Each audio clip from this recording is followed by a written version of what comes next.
Dave Corinth here. Welcome to my shop. Today I'm going to restore a Stanley number 5 Type 11. And not only am I going to restore it, I'm going to talk about why some people think it's the best plane in the Bailey style that Stanley ever made. I'm going to go over some of the features that are patented on this plane and what those features do. And we'll see if this truly is the best Bailey style bench plane that you can get. So let's get started. So this is our Stanley number 5 Type 11 with a corrugated sole, so it would be a 5C. I picked this up at a Midwest Tool Collectors Association meet in Spencer, Indiana last March, and I think I paid like 40 bucks for it. It has all the correct parts that you want to see on a Type 11. It has the 3 patent dates, it has the frog adjustment tab, it has the small diameter brass adjustment wheel, it has the correct style of tote and the low knob. It has the V logo iron, and of course it has the lever cap with the little nib right there, or an indent, whatever you want to call that. There are no cracks, chips, breaks, or repairs anywhere on the plane as far as the castings or on the tote and the knob. Lever cap's good, no damage to it. The first place I always look for cracks on a plane, especially a Type 9 and later, is right here on the corners of the mouth. This area in front of the frog seat right here is very thin, and it's prone to cracking right along the corners of the mouth. So you always want to check that. And I always like to check to make sure that the mouth opening hasn't been modified. I've bought planes before that I thought were going to be great, and then I didn't look close enough, got them home, and then realized that this had been modified to allow chips to pass through easier. Someone got tired of removing the chips when they were planing, so they just took a file and either filed here or here to make the mouth opening a little bit wider. So why am I going to restore this if it has all of its correct parts and the tote and knob aren't broken and it doesn't appear to have very much rust on it? It's got a nice patina to it. Why would I want to restore this? Well, because it's already been restored. Someone has already painted the body. There's probably only 30% of the original Japanning left. If you take a closer look, on the back you can see it's virtually non-existent back here. There's just a sliver right along the sides here. There's none by the patent dates. There's none in the area where the frog seats. There's a big chunk missing behind the knob, and then of course on the toe it's got some Japanning missing. So I would say there's only about 30% of the original Japanning left. So let's look at the frog.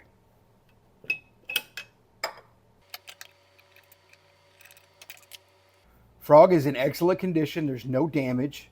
The lateral has a good feel to it. I don't like these too loose where they rattle.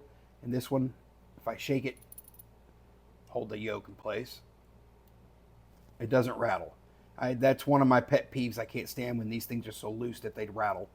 This one doesn't do that. And you can tighten that by just painting this pin down a little bit more. But you can see that they painted over that pin, and then they painted over the pin that holds the yoke in place. It still has its original factory grind marks on top, and it has its original factory machine marks for the frog seat. The frog adjustment tab and screw have been cleaned. They've been wire wheeled because this should have a gun blue finish, and it does not have that. So, but we are going to put that back on. The brass adjuster has a full range of motion. You can take it all the way in and all the way out. So that's good, and it doesn't have any marks on the knurling. A lot of times you'll find these that have marks on it where someone took a pair of pliers and grabbed it and then tried to take it off. And this doesn't have any marks at all. So I like to see that. And I like to see how much play is in the yoke. So the balls of the yoke here over time will wear down the brass adjuster, and you'll see a lot of play in some of these. This one doesn't have much. If you can see, that's not much at all. So that's good. Shows that it hasn't been used a lot. So very happy with the condition of the frog. So let's take a look at the tote and the knob. And to get a better look, I want to go ahead and take them off the plane.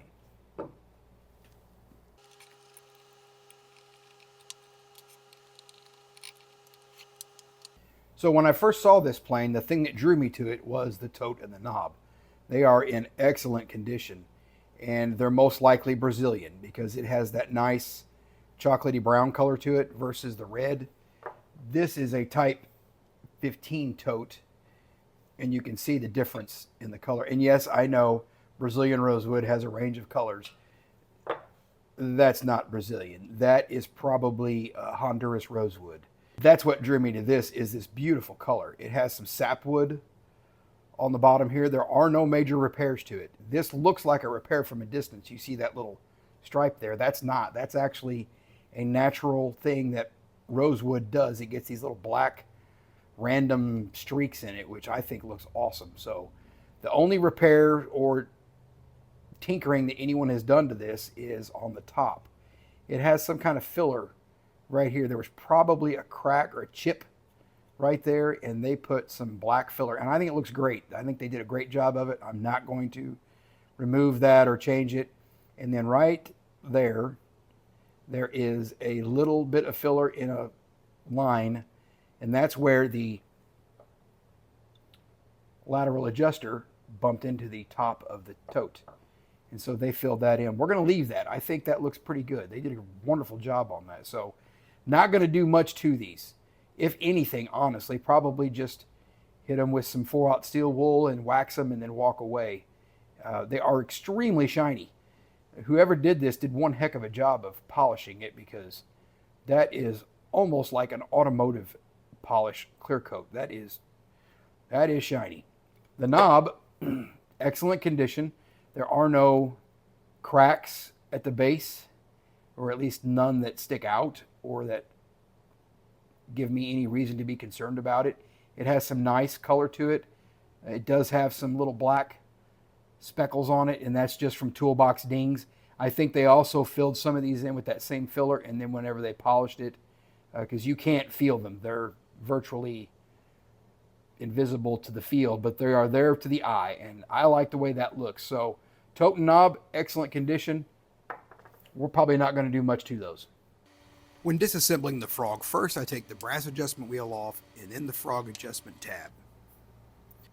This little tool I made years ago, and I use it to remove that pin that holds the yoke in place. First I drive it down as far as it'll go, and then I line it up over that little hole that I drilled in this chunk of brass, driving the pin all the way through. Then all I got to do is flip that upside down and get that pin out. To remove the adjustment rod, I use these two 9/32 left-hand thread steel nuts. I did an entire video on these, so you can go back and look at my videos and check that out. I picked these up from Kurt Gish, and he sells them on eBay, and they are fantastic. All you have to do is set the two nuts on the threaded rod, tighten them down, and then take the threaded rod out. You just got to remember these are left-hand threads, so it's not righty-tighty, lefty-loosey.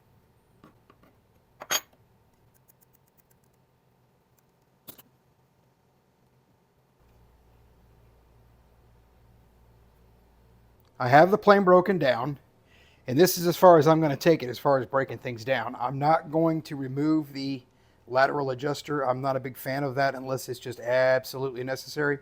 So we'll leave that in place. We are going to go ahead and media blast the small frog yoke, the frog, and the body. But before I do that, I want to talk about the patent dates that are cast into the body. There's 3 dates: March 25th, 1902, August the 19th, 1902, and April the 19th, 1910.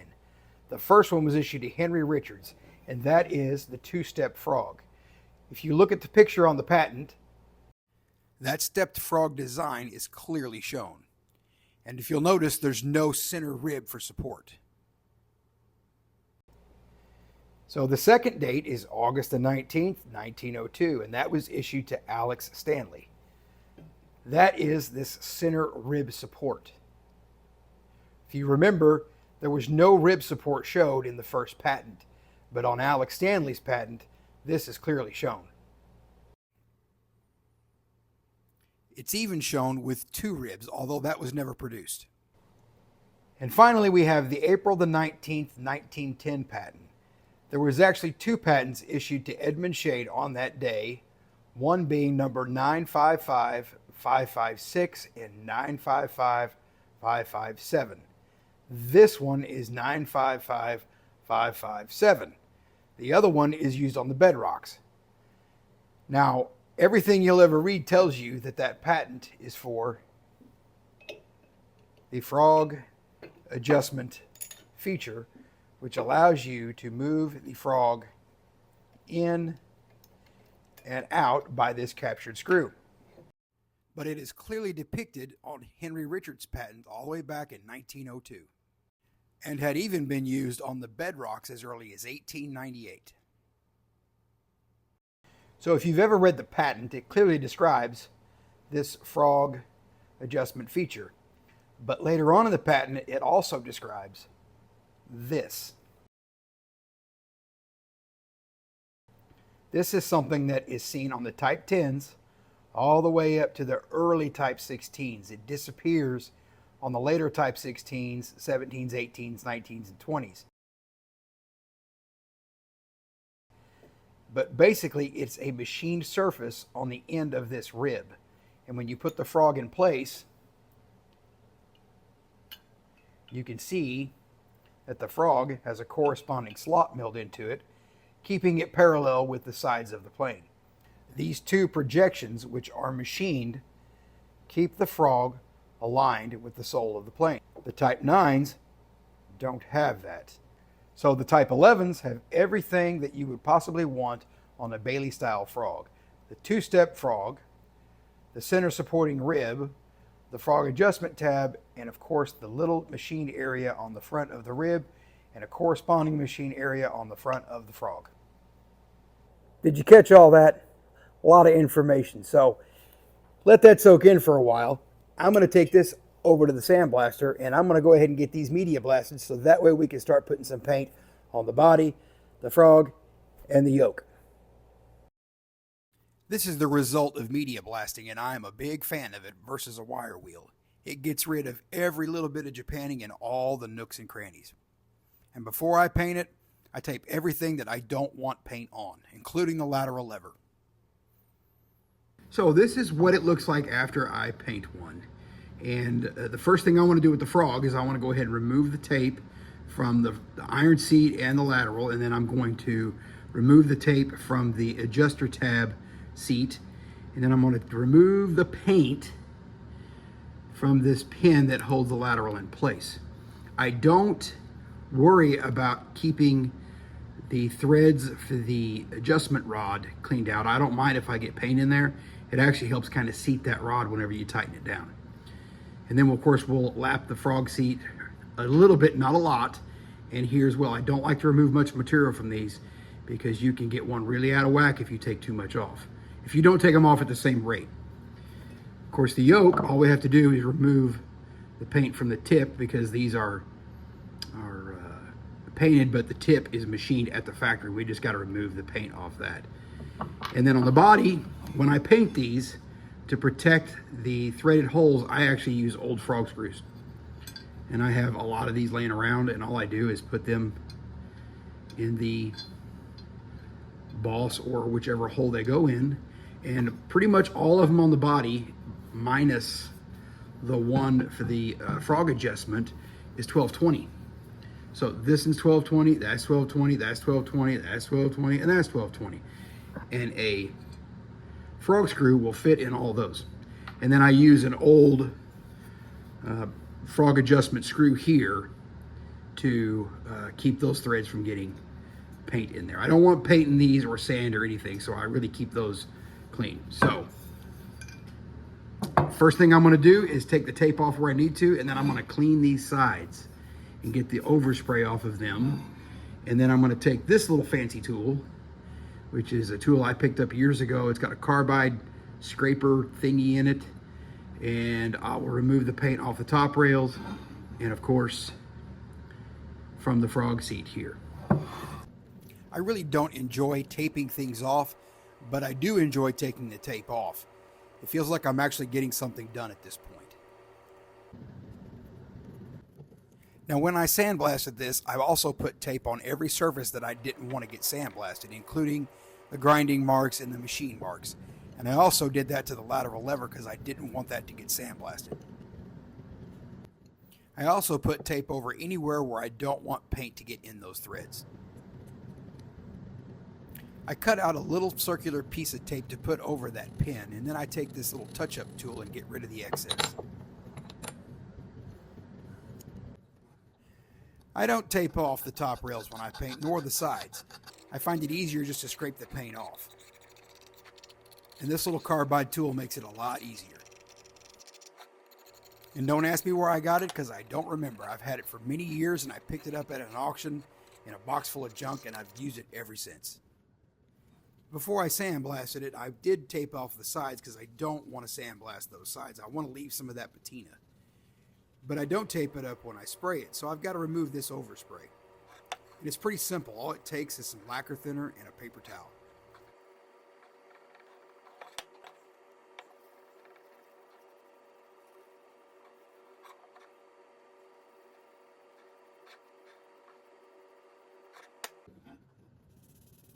Then I just clean it up with a little piece of Scotch-Brite.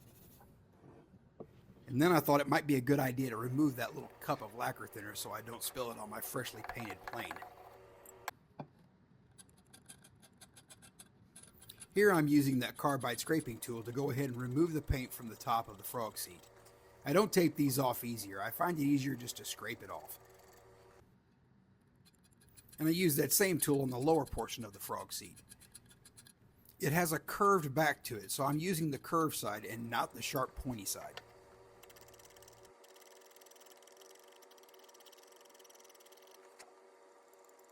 I'm going to lap these seats, so I'm not worried about making scratch marks. That'll all be removed when I lap it.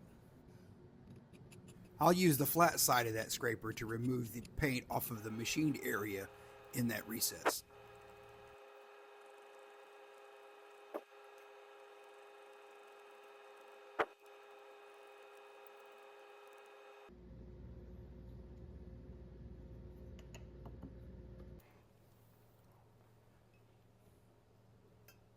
I took a file and lightly went over the machine surfaces on the bottom of the frog. And then I want to check it for rocking.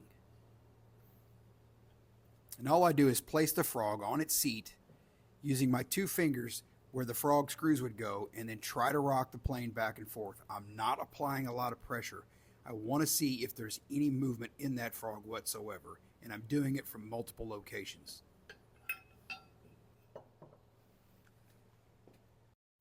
I use lapping compound, or this valve grinding compound, to lap the seat. This is 120 grit and it's really easy to use. Picked it up from Zielinski Auto Parts. Great place to get this stuff, and it's really cheap. All I do is place a few dabs on the machine surfaces and then spread it around where it completely covers those machined areas. Then all I have to do is set the frog in place and then slide it back and forth, applying even pressure.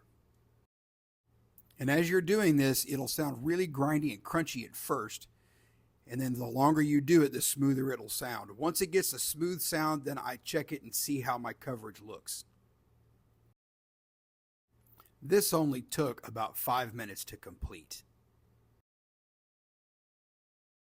But as you can see here, I'm making good contact on the top seat and the seat on the bottom. The dull gray area is where the compound has done its job. Those little shiny spots right behind the holes for the frog screw are from the slots on the bottom of the frog. And I'm looking for that dull gray area on the top seat and of course at the bottom of the frog as well. Then I'll place the frog on the seat and make sure there's no movement.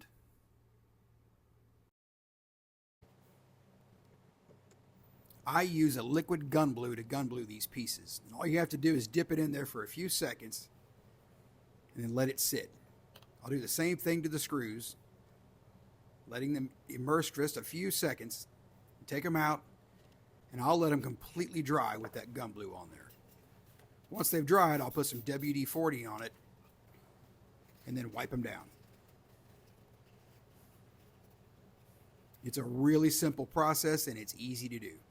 You just got to make sure you clean those parts before you put the gun blue in, and I use denatured alcohol to do that.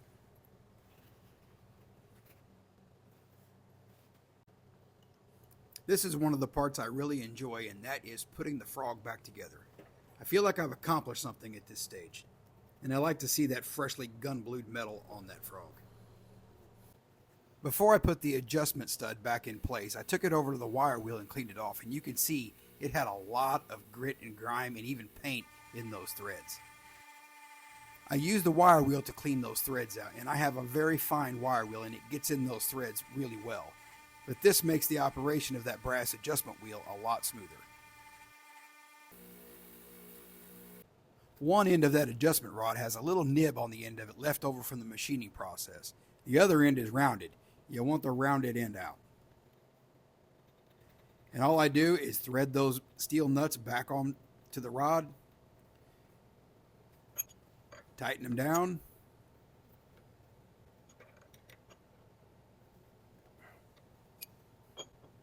and then snug that adjustment rod in place. You want this to be pretty tight so it doesn't come loose during operation. You just got to remember it's not righty-tighty, lefty-loosey, it's the opposite. These are left-handed threads. And they come off a lot easier now that those threads are cleaned.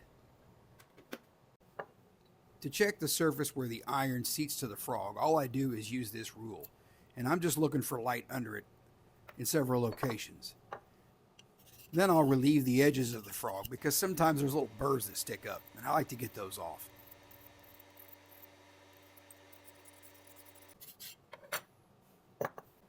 Before I installed the yoke, I took it over to the wire wheel and removed that paint on the tip. All I'm doing is just lightly hitting it on that wire wheel to get rid of the paint. I don't like to use a file on these because you can end up with a lot of slop in that yoke if you remove too much material. To put the yoke back in, it's basically the opposite of taking it out. I line the yoke up, and this takes a couple of tries until you get that pin to go in that hole, and then you just pin it down until the end of that pin is flush with the sides.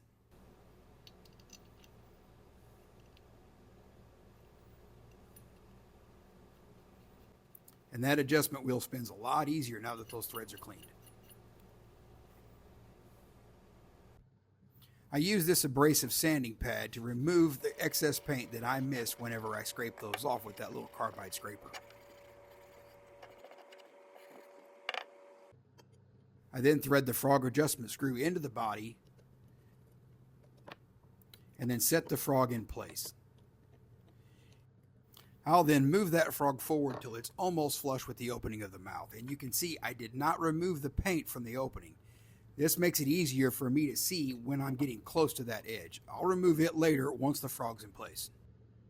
Stanley frog washers are stamped, so one side's going to have a dish to it and the other side's going to have a little bit of a dome look. I make sure that the dome is up or the dish is down.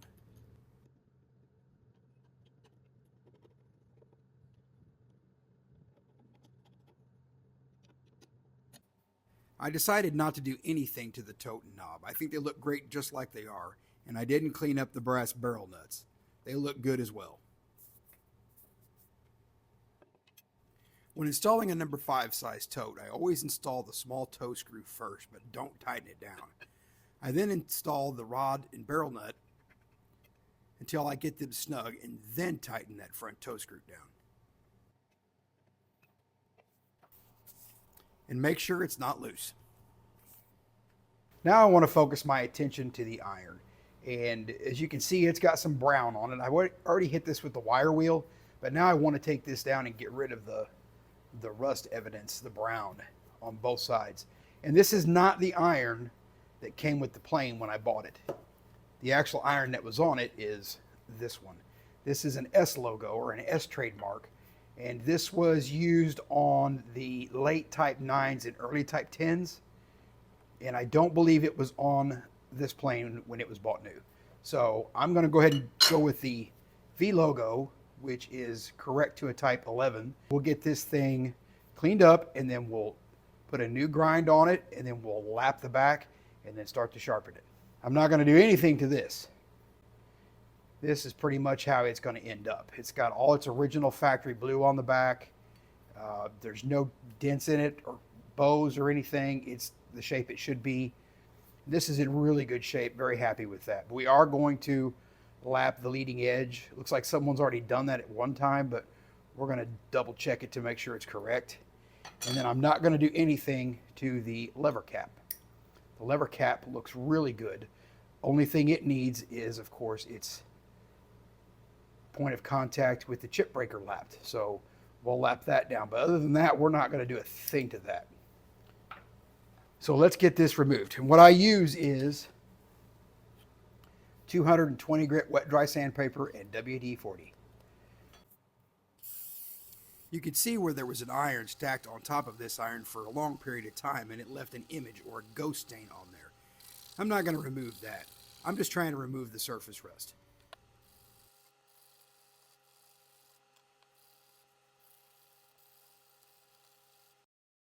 So after I got all the rust off, I went ahead and took it over to my wire wheel and went over the whole iron very lightly, and this is the result. Okay, before I go any further, I want to talk about wire wheels for a minute. You'll often hear me mention that I took something to the wire wheel or I wired wheeled this. And yes, I do use wire wheels. They actually have a good effect on these planes if used correctly. If used incorrectly, however, they can quickly damage a part. Okay, so this is a 6-inch Craftsman wire wheel, and this is classified as a find. And this is not what I use. I use one of these. This is an Osborne 604K, and the difference between the bristles on this one and this one is significant. These almost look plastic, and when I first found these, I actually thought this was nylon. I don't know what you would do with a nylon wire wheel, but that's what it looked like. A lot finer than this. Applying too much pressure to any part will cause it to burn, or at least that's what I call it. And I'm going to show you an example of that. This is what a part looks like when it's been burned or too much pressure has been applied to the wire wheel. It gets hot, and it's very tempting to want to really push down hard to remove rust or some other contaminant on your metal. But this is the effect that you will get whenever you apply too much pressure. This is the look I'm after, and that is significantly different than that. So be careful when using a wire wheel. It doesn't take much pressure, and all I use them for is to remove dirt and debris, and then I will go over it with an abrasive to remove rust, and then go back over it with my superfine wire wheel just to clean it up. And that's the look I'm after. I made this simple jig to sharpen the iron because I'm not very good with a grinding wheel. And this one's adjustable. I can sharpen an iron from 20 degrees all the way up to 30 degrees. I'm grinding this bevel to 25 degrees. I also make sure I don't let the edge of that iron get too hot. Get too much heat on there and it will ruin the temper. Lapping the back of the iron is extremely important as it makes up half of the cutting edge. I use these DMT diamond plates to do this, and I start with 320 grit, 600 grit, and finish it off at 800 before going to the water stones. And this can take some time. This iron wasn't too bad, and it only took about 15 minutes of lapping to get it perfectly flat. After the diamond plates, I'll take it over to a 3000 grit water stone. This one is an Ohishi water stone that I picked up from Lee Nielsen about 10 years ago, and I absolutely love it. Doesn't take a lot of water and it cuts fast. And when I lap the back of the iron, I'm trying to get at least a half inch of a perfectly flat surface.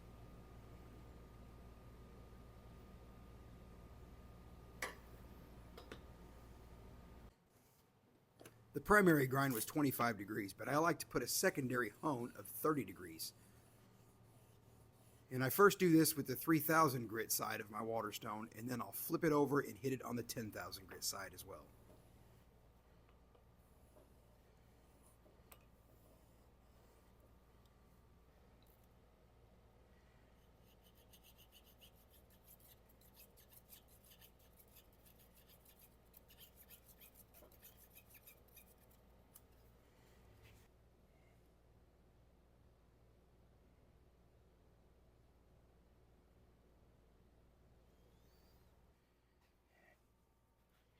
I lap the chip breaker's contact point with the iron using the 320 grit lapping stone.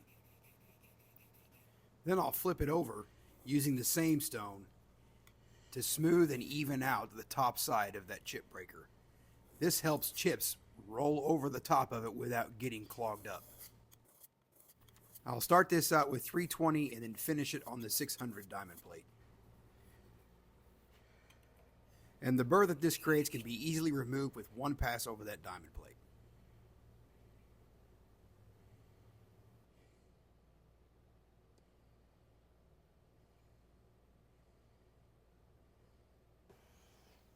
It's equally important to lap the contact point on the lever cap with the chip breaker. This will ensure that the lever cap and chip breaker seat to that iron properly and reduce chatter. Now that I have the iron sharpened and the chip breaker lapped, I want to check to make sure that they're going to fit properly. So I start this off by drawing it up to about maybe 1/8 of an inch to the edge, and then I will put the screw into the back like so, and then I'll slide it forward to where it's just about there. That's a little less than 1/16 of an inch. Then I'll tighten the chip breaker screw down. And what I'm looking for here is I don't want to see any light between the chip breaker and the iron. And if I see any light at all, then I know I've got to do some adjustments. This looks really good, so very happy with that. So now I have the plane all assembled, and if you'll notice, I've put a Sweetheart era iron in place of my V logo iron, and this is a sacrificial iron. I use this whenever I lap planes. I don't like to put the nice, pretty, super sharp plane iron that I'm going to use in place. I use this sacrificial one. This one has heavy pitting on the business end, and you could never get this one lapped and sharpened correctly. So it's good for this purpose. It's a sacrificial one. I don't care if it gets dust in there. It doesn't hurt my feelings in the least bit. So now I want to lap the sole, and there's going to be 3 points that I'm looking for when I do this. I want the toe somewhere in this area, the mouth, and then the heel somewhere in this area. I don't care if I get it all the way to the end. Generally, you won't unless you lap for a long time.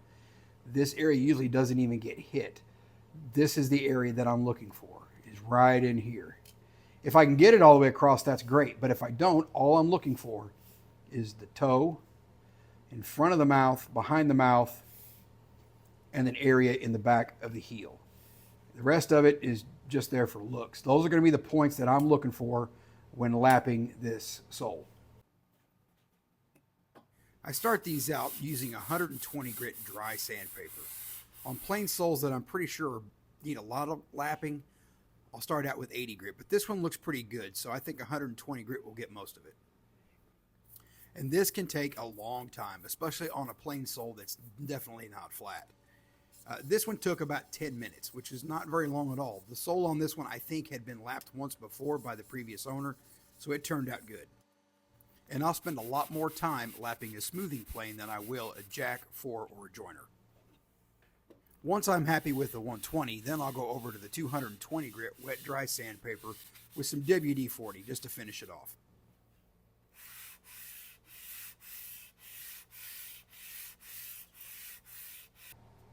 So here's the result of our lapping. And you can see I'm making good contact at the toe, both sides of the mouth, and on the heel. I also like to relieve the edges of the sole, and I do this with a simple file. All I'm doing is knocking down that edge to make sure it doesn't mar the surface when it's being planed.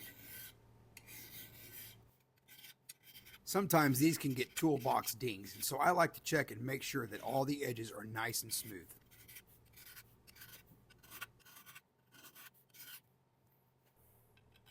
And I do the same thing to the toe and the heel.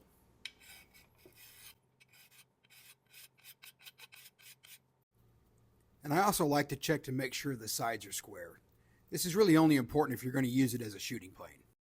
So our Stanley number 5, Type 11, is finished.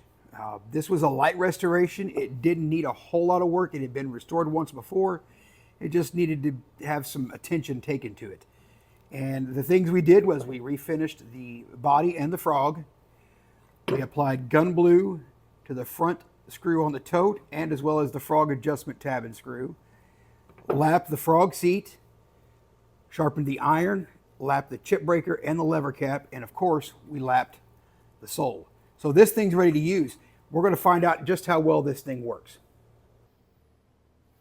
I start with the iron fully retracted and then slowly bring the iron out. And then once it takes a bite, I'll start to adjust the lateral lever. And then slowly bring that cut out more until I get one full cut, the full width of the board.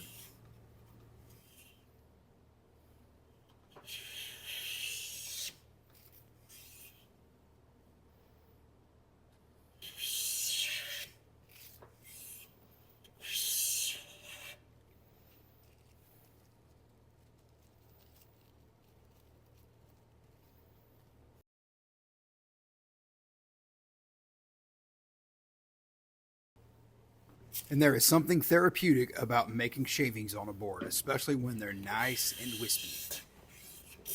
And that's the reward for tuning one of these planes up, is to actually make some shavings.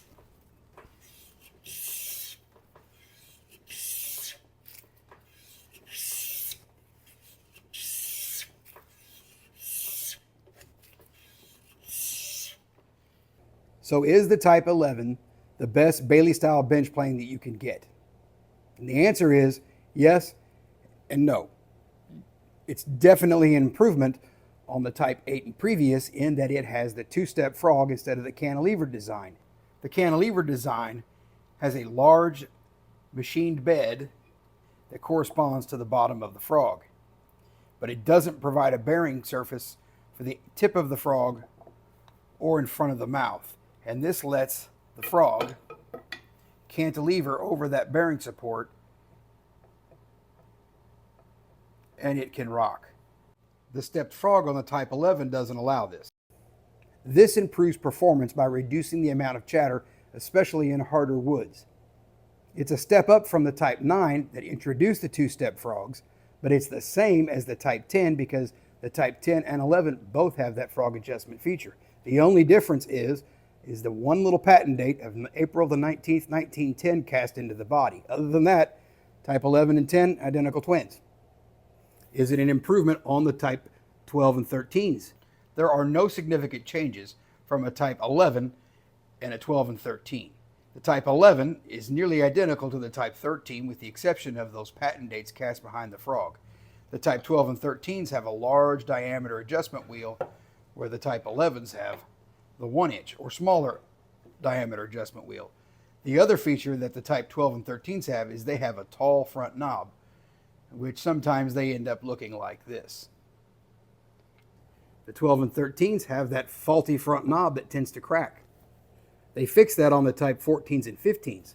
The Type 14s and 15s have this raised ring with a machined surface underneath the knob. This helps prevent the knob from cracking at the base. The Type 14s have the same exact milled area on top of the frog seat as a Type 11, whereas on the Type 15s, it's broken into two smaller milled areas. But basically, from the Type 10 to the Type 15, you have the same features, the same style of construction, and they're absolutely wonderful planes. So from the Type 10 to the Type 15, it's all a matter of what you like. If you don't mind having to replace a knob or two, get you a 12 or a 13. If you like the tall knobs, basically Type 12 through 15 your plane. I like the lows. I think they look great. Doesn't mean I won't buy a good Sweetheart era tall knob, but I prefer the lows. I just like the way they look. So Type 11, fantastic plane. Certainly worth the hype. If you can find one that's in good condition with no damage, you can make an excellent user out of one of these planes. Thank you for watching. I hope this video was helpful in deciding whether or not you want to get a Type 11, and if you're convinced whether or not these really are the best Bailey style bench planes you can get.